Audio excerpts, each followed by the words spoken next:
In case of scenario number 2, this is what we are going to now talk about. We have already talked about where we wanted to create a brand new permission set. Now we need to talk about where we wanted to make some incremental changes to an existing permission set. As part of this example, what we are going to say is we are going to add permission to the couple of fields which are available under the account object into the same permission set we created, and then we will see how we can basically go ahead and deploy the changes. Now there are two things in this that we need to keep in mind. The fields are already available into the target environment like integration, QA, UAT till production. All we are doing is we are only making the changes to the existing permission set. We are not making any changes to the fields. That is the important thing that we need to keep in while we are talking about scenario number 2. Now let's make sure that the changes has been already deployed till integration before we make the changes.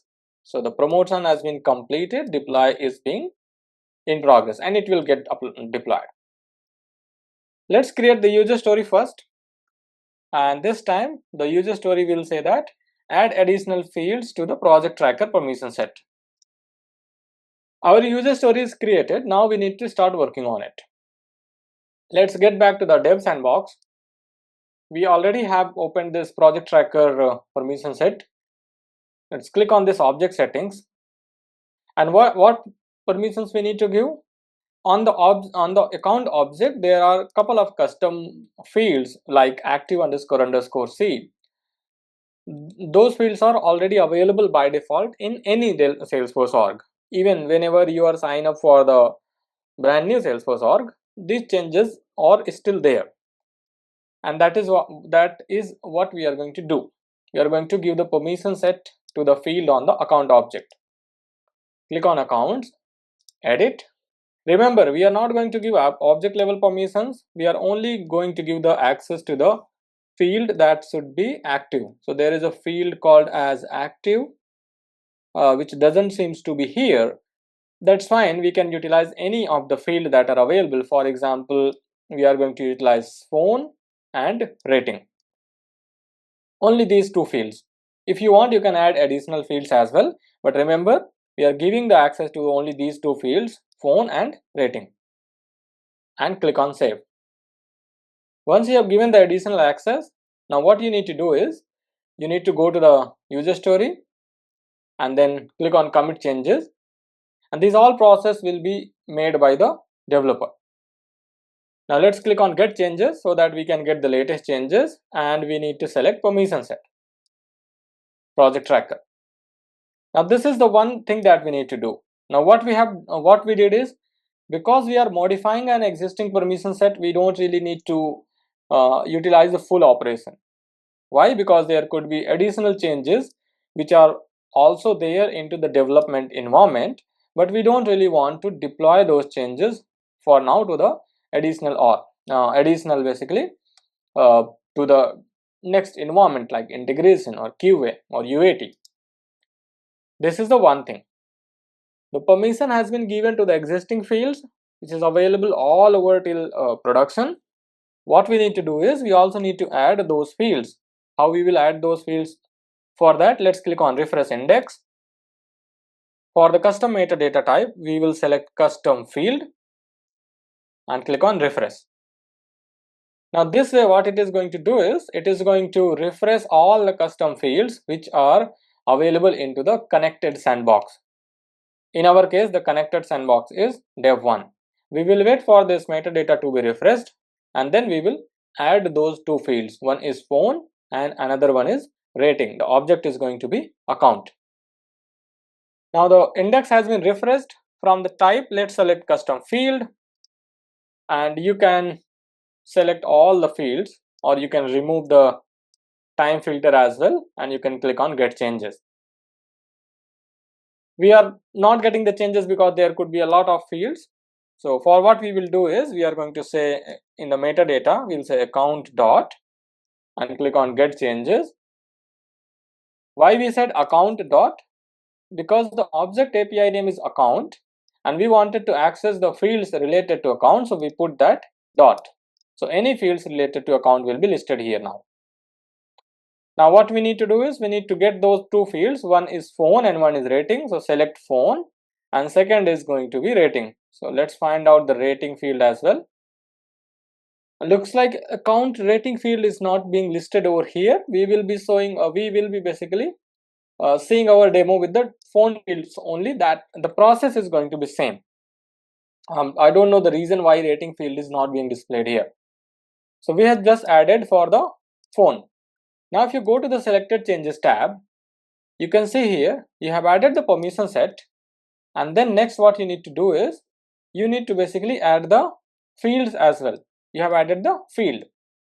Now because this field is already there available into all the environment, as well as this field is a standard field, so what you need to do is you need to check that field and click on either bulk change operation or click on the drop down and select change operation. And what you need to do is you need to select retrieve only. Once you have done that, click on commit changes and commit. Once the commit process is completed, again we will be navigating back to the project repository and we will see what has been committed there. Are we overriding the existing permission set which is already available into the branch, or we are not overriding basically the permission set? And there will be one more thing that we will notice over here. What is that one thing that we will notice is, because this permission set is not already available into the master branch, into the main branch, we might see a different result over here.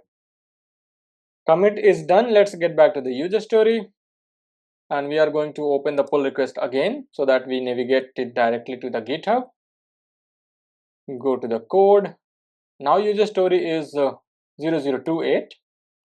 We are going to click on this, and if you see what the recent commit that we have made, we might only see the changes to the fields which we have added here.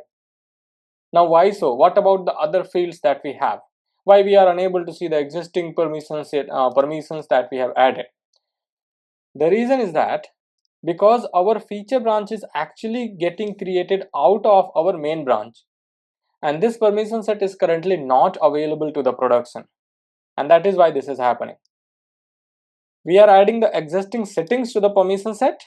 We have to make sure that we are adding the fields as a retrieve only, or we are adding the Apex classes as a retrieve only, we are adding the objects as a retrieve only. Whatever the permissions that we have given, we need to add to those existing components as retrieve only. And this only going to happen whenever we know that this permission set is actually available into the parent or into the master branch. Now in this case, what you need to do is you have to basically, let's get back to the user story where we are trying to make the changes, and go to the commit changes, click on previously commit changes. Now let's say that this permission set is available up to the integration environment, which is the case in our demo, and the permission set is not available till to the main branch, but you still wanted to take whatever the commit is there available into the feature branch or into the integration branch. What you need to do is click on commit changes. Okay, sorry, we need to select our changes first. Click on commit changes. First click on recreate branch. Second, click on change base branch. Now this is where we are going to change the branch name. And what will be the branch name? This is going to be the branch name of our previous user story. So the previous user story was feature 27. So we need to make sure that, because this is the branch where our permission set exists, and that is why we are putting this feature as feature branch here, and then click on commit. Now this time what will happen, our new feature branch will be generated out of the feature branch that we have given, and which is feature 27. In the feature 27, the permission set is already available. That means what it will show now to our whenever the commit is completed, what it will show us that okay, there was an existing permission set, and these are the additional changes, especially the adding permission to the account field which we have selected has been added to that permission set. Now you can see the commit has been completed. If you go back to your repository, open the feature branch which has been created, which is 28, and click on the commit ID which has been just committed, and this time you will see that you already had an existing permission set. Even the icon also shows that there is a plus minus, means adding additional changes or removing extra changes, and you will see that these are the only lines which has been added. And the same thing you need to do if you are trying to remove the permission to the certain fields. Now we had only selected account phone as a retrieve only, that is why we are only seeing the permissions applicable for the account phone object. We are not seeing the permission applicable to the account rating field. So that's basically how this retrieve only is going to help you while you are trying to retrieve the when you are trying to add additional and incremental changes to your existing permission.